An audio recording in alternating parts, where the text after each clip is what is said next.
नमस्कार, मैं श्रेया और आप देख रहे हैं खबरें बिहार। बढ़ते हैं खबरों की ओर। पंचतत्व में विलीन हुए आचार्य कुणाल किशोर, बेटे ने दी मुख्य अग्नि। महावीर मंदिर न्याय के सचिव और पूर्व आईपीएस अधिकारी आचार्य किशोर कुणाल पंच तत्व में विलीन हो गए हैं। कुन्हारा घाट पर उनके बेटे सायन कुणाल ने उन्हें नम आंखों से विदाई दी। इस दौरान सभी की आंखें नम थी। इससे पहले पटना के सदाकत आश्रम कुर्जी के पास गौशाला रोड स्थित आवास पर से उनकी शव यात्रा निकली। शव यात्रा यह कुर्जी राजीव नगर अटल पथ होते हुए महावीर मंदिर पहुंची, जहां उनके पार्थिव शरीर को अंतिम दर्शन के लिए महावीर मंदिर के पास करीब 1.25 घंटे तक रखा गया। इसके बाद गांधी सेतु होते हुए कुन्हारा घाट पर शव यात्रा पहुंची। बेटे सायन कुणाल और समधी अशोक चौधरी ने उन्हें कंधा दिया। वहीं उनकी बहू और सांसद शांभवी भी अंतिम विदाई देने कुन्हारा घाट पर पहुंची। घाट पर लोगों का जनसैलाब उमड़ पड़ा। बीपीएससी अभ्यर्थियों पर हुए लाठीचार्ज के विरोध में छात्रों ने किया एनएच जाम। त्रिवेणीगंज घटना में बीपीएससी अभ्यर्थियों पर हुए लाठीचार्ज और वाटर कैनन के इस्तेमाल के विरोध में सोमवार को त्रिवेणीगंज में छात्रों और युवाओं का आक्रोश फूट पड़ा। बड़ी संख्या में छात्रों ने आइसा का बैनर तले एनएच 327 के जदिया त्रिवेणीगंज सड़क मार्ग को चिलौनी पुल के पास जाम कर विरोध प्रदर्शन किया। प्रदर्शनकारी छात्रों ने बीपीएससी 17वीं परीक्षा के प्रश्न पत्र लीक होने का आरोप लगाते हुए परीक्षा के पुनः आयोजन की मांग की है। इस दौरान सरकार के खिलाफ जमकर नारेबाजी भी की गई। छात्रों ने कहा कि पिछले 13 से 14 दिनों से अभ्यर्थी शांतिपूर्ण तरीके से धरना दे रहे हैं, लेकिन सरकार उनकी मांगों को नजरअंदाज कर रही है। बिहार के नए राज्यपाल आरिफ मोहम्मद खान पहुंचे पटना। बिहार के नवनियुक्त राज्यपाल आरिफ मोहम्मद खान पटना पहुंचे हैं। पटना एयरपोर्ट पर स्पीकर नंदकिशोर यादव, सभापति अवधेश नारायण सिंह और डिप्टी सीएम सम्राट चौधरी के अलावा नीतीश कैबिनेट के मंत्रियों ने उनका स्वागत किया। पटना एयरपोर्ट पर राज्यपाल को गार्ड ऑफ ऑनर भी दिया गया। मीडिया से बातचीत के दौरान राज्यपाल आरिफ मोहम्मद खान ने कहा कि अच्छी तरह से जानते हैं कि बिहार का क्या गौरवशाली इतिहास रहा है और भारतीय संस्कृति, भारतीय इतिहास में बिहार का क्या योगदान है।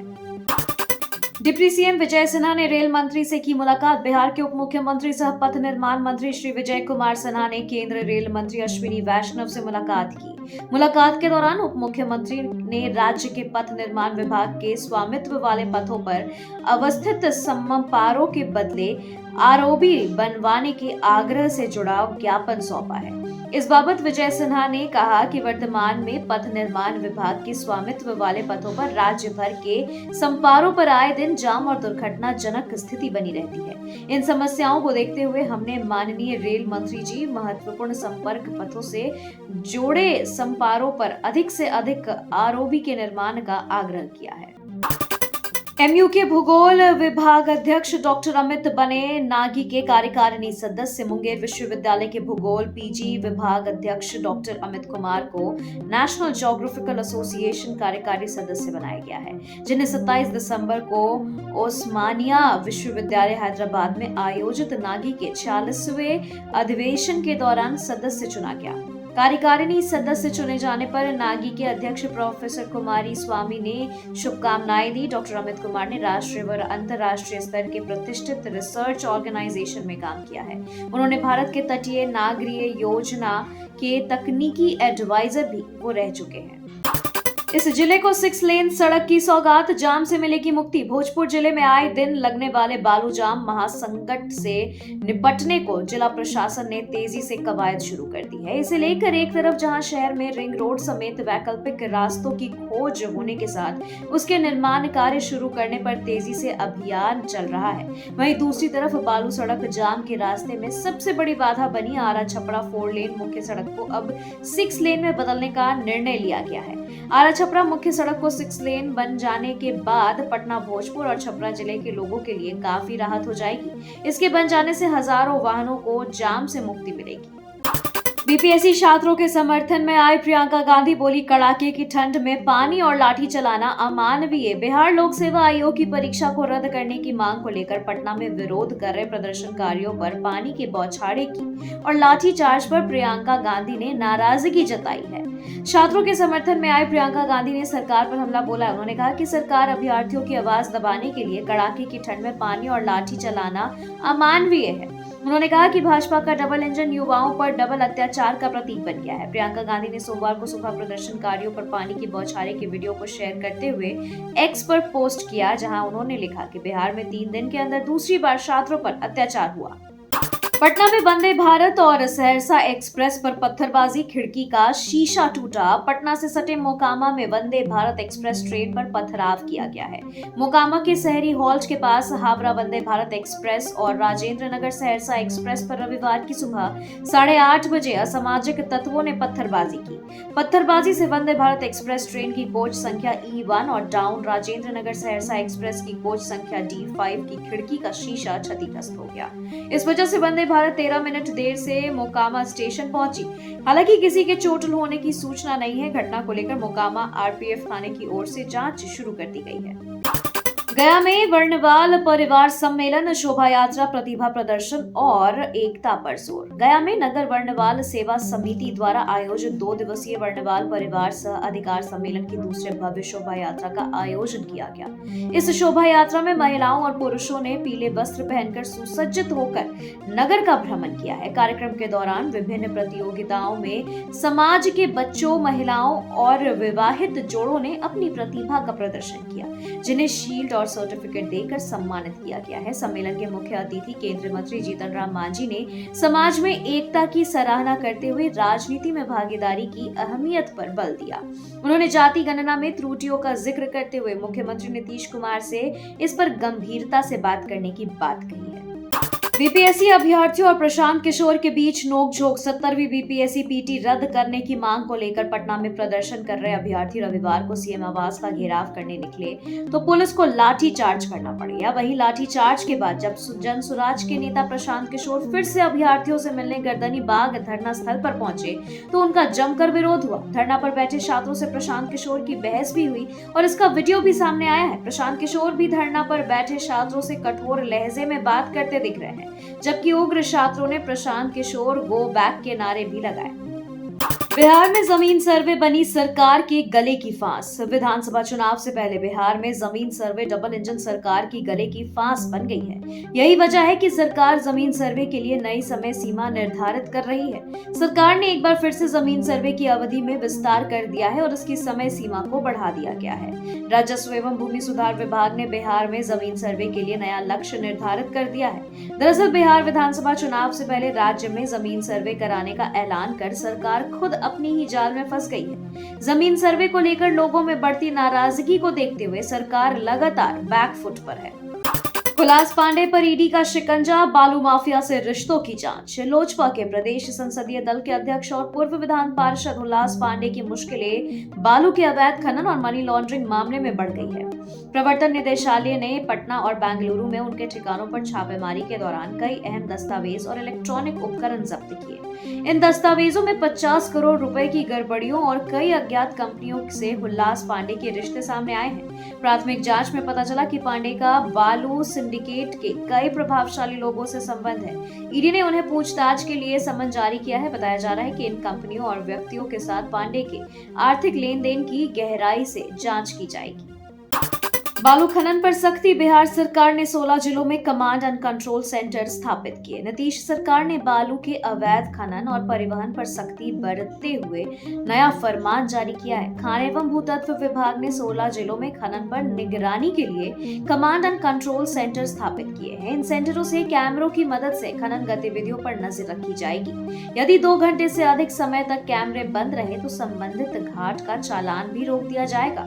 कमांड सेंटर के नोडल कर्मचारी घाटों पर खनन की अनुमति से अधिक गतिविधियों पर नजर रखेंगे और रोजाना रिपोर्ट राज्य मुख्यालय भेजेंगे। विभाग ने यह कदम बालू माफियाओं की गतिविधियों पर रोक लगाने और खनन प्रक्रिया को पारदर्शी बनाने के लिए उठाया है। प्रशांत किशोर ने पप्पू यादव को फ्रीलांसर नेता करार दिया। बीपीएससी छात्रों के आंदोलन पर राजनीति करने और पुलिस से छात्रों को पिटवाने के आरोपों पर प्रशांत किशोर ने प्रतिक्रिया दी है। जनसुराज के नेता ने पूर्णिया सांसद राजेश रंजन उर्फ पप्पू यादव को फ्रीलांसर नेता बताते हुए कहा कि उनका अपना कोई वजूद नहीं है। उन्होंने यह भी कहा कि पप्पू यादव मीडिया का ध्यान आकर्षित करने के लिए बिना वजह बयान देते रहते हैं और ऐसे नेताओं को जवाब देने की कोई जरूरत नहीं है। बीपीएससी छात्रों के प्रदर्शन के दौरान प्रशांत किशोर और छात्रों में विवाद, पप्पू यादव ने किया हमला। पटना में बीपीएससी अभ्यर्थियों के विरोध प्रदर्शन के दौरान जनसुराज नेता प्रशांत किशोर और छात्रों के बीच विवाद छिड़ गया। सीएम आवास की ओर मार्च करते वक्त प्रशांत किशोर ने प्रदर्शनकारियों से कहा कि यह नए नए नेता आए हैं, अभी कंबल हमसे मांगे हो। इस पर छात्रों ने विरोध जताया और कहा कि कंबल हमने चंदा करके लिया है, आपसे किसने कंबल मांगा। इस वीडियो को लेकर सांसद पप्पू यादव ने सोशल मीडिया पर प्रशांत किशोर पर हमला बोला है। उन्होंने लिखा कि प्रशांत जी अब छात्रों को धमका रहे हैं कि अपनी औकात दिखा रहे हैं। आप चुनावी स्तर पर असफल हैं, फिर भी अहंकार दिखा रहे हैं। पप्पू यादव ने यह भी आरोप लगाया कि जब छात्र पुलिस से पिट रहे थे तो प्रशांत किशोर वहां से भाग गए थे। आरजेडी हिंदू नहीं मियां की पार्टी है, भाजपा विधायक का विवादित बयान। भागलपुर के बिहिपुर से बीजेपी विधायक इंजीनियर कुमार शालेन्द्र ने लालू की पार्टी राष्ट्रीय जनता दल और मुसलमानों पर विवादित बयान दिया है। आरजेडी को लेकर कहा कि राजद हिंदू की नहीं मियां पार्टी है। उन्होंने आरजेडी को मुसलमानों की पार्टी बताते हुए कहा कि हमें मुस्लिमों का वोट नहीं चाहिए। बीजेपी विधायक के इस विवादित बयान पर आरजेडी ने नीतीश कुमार से कार्रवाई की मांग की है। अब बीजेपी विधायक इंजीनियर कुमार शालेन्द्र का वीडियो सोशल मीडिया पर तेजी से वायरल हो रहा है।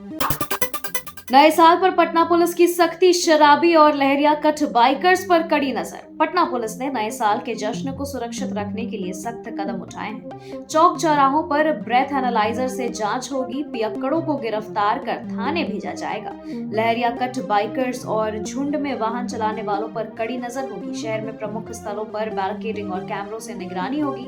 यातायात पुलिस भी पूरी तरह मुस्तैद रहेगी। नियम तोड़ने वालों के खिलाफ कार्रवाई सुनिश्चित है। आरजेडी एमएलसी सुनील सिंह की सदस्यता रद्द होने के बाद हुई सीट पर उपचुनाव को लेकर तारीखों का ऐलान। राजद सदस्य सुनील कुमार सिंह की सदस्यता समाप्त कर दी गई है। विधान परिषद में सभापति ने इसकी घोषणा की थी। वहीं सदस्यता समाप्त करने के बाद यह सीट खाली हो गई थी। इसके बाद अब इस सीट पर उपचुनाव को लेकर तारीखों का ऐलान कर दिया गया है। इसको लेकर चुनाव आयोग की तरफ से अधिसूचना भी जारी कर दी गई है। चुनाव आयोग की तरफ से जिस तरीके का या जिस तारीख का ऐलान किया गया है उसके अनुसार मतदान की तारीख 23 जनवरी 2025 तय है। इसके साथ ही इसको लेकर नोटिफिकेशन जारी होने की तिथि 6 जनवरी 2025 है और नॉमिनेशन दायर करने की अंतिम तिथि 13 जनवरी 2025 है। इसके बाद नामांकन का स्क्रूटनी 14 जनवरी 2024 को होगा और साथ ही नाम वापसी की तारीख 16 जनवरी 2025 है। बीपीएससी अभ्यर्थियों के आंदोलन पर राज्यपाल सक्रिय, चेयरमैन से की बातचीत। बिहार में बीपीएससी अभ्यर्थियों का धरना प्रदर्शन 13वें दिन भी जारी है। अभ्यर्थियों ने बिहार बंद का ऐलान किया। वहीं दूसरे ओर पूर्णिया सांसद पप्पू यादव सुबह सुबह राज्यपाल से मिलने राजभवन पहुंचे। पप्पू यादव ने राज्यपाल राजेंद्र विश्वनाथ अर्लेकर से मुलाकात कर अभ्यर्थी की मांग को उनके सामने रखा। उसके बाद अब राज्यपाल ने बिहार लोक सेवा आयोग के चेयरमैन को राजभवन बुलाकर बातचीत की। जानकारी के मुताबिक अभ्यर्थियों के प्रदर्शन के बीच बीपीएससी के चेयरमैन परमार रवि मनुभाई को बुलाकर राज्यपाल ने बातचीत की। कुछ देर चली यह मीटिंग अब खत्म हो गई है। मुलाकात के बाद बीपीएससी के चेयरमैन राजभवन से निकले, लेकिन उन्होंने मीडिया से किसी सवाल का जवाब नहीं दिया। बीपीएससी अभ्यर्थियों पर लाठीचार्ज का रालोजपा ने किया विरोध। राष्ट्रीय लोक जनशक्ति पार्टी के राष्ट्रीय प्रवक्ता श्रवण कुमार अग्रवाल ने रविवार की शाम पटना में बीपीएससी के प्रदर्शनकारी अभ्यर्थियों पर हुए लाठीचार्ज की कठोर निंदा करते हुए कहा कि बीपीएससी अभ्यर्थियों की मांग पर राज्य सरकार और मुख्यमंत्री नीतीश कुमार को गंभीरता से विचार करना चाहिए, क्योंकि बीपीएससी की परीक्षा व्यवस्था में खामियों के कारण 4 लाख छात्रों का भविष्य दांव पर लगा हुआ है। नए साल पर करे बिहार के इन जगहों की सैर। पर्यटन विभाग लाया है 4 खास पैकेज। नए साल को यादगार बनाने के लिए बिहार पर्यटन ने लोगों के लिए खास पैकेज की घोषणा की है। इस पैकेज के तहत पर्यटन विभाग लोगों को धार्मिक, सांस्कृतिक ज्ञान के साथ प्राकृतिक सौंदर्यकरण से रूबरू भी कराएगा।